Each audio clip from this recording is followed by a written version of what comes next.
जिस हवेली में वह चोरी करने गया वहीं उसकी कहानी खत्म हुई। रात के 12:43 हो चुके थे।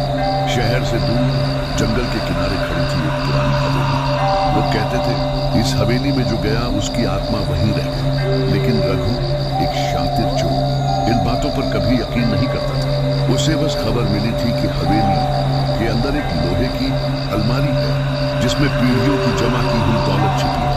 हवेली का दरवाजा अपने आप चर्र की आवाज के साथ खुल गया।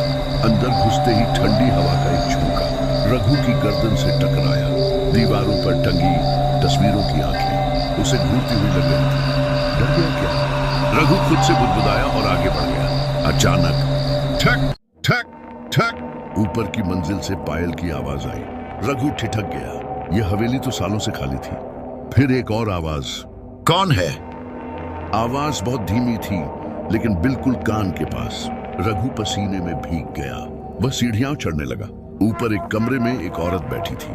सफेद साड़ी, खुले बाल और चेहरा ऐसा जैसे जिंदा ही सड़ रहा हो। रघु पीछे हटने लगा। औरत मुस्कुराई और बोली, तू चोरी करने आया है ना? रघु की जुबान लड़खड़ा गई। हाँ। औरत हंसी। उसकी हंसी में दर्द भी था और मौत भी। उसने कहा, मैं भी कभी चोरों की तरह ही आई थी और यहीं रह गई। तभी दरवाजा जोर से बंद हो गया। कमरा अंधेरे में डूब गया। सुबह गांव वालों ने हवेली के बाहर एक लाश देखी। आंखें खुली थीं, चेहरे पर डर जमी हुई थी। हाथ में एक कागज था जिस पर लिखा था, मैं चोरी करने आया था, अब खुद इसी हवेली की अमानत बन गया हूं। और उसी रात हवेली से फिर पायल की आवाज आई, ठक ठक ठक। दोस्तों, अगर कहानियां अच्छी लगी हो तो कमेंट कर देना दूसरा पार्ट।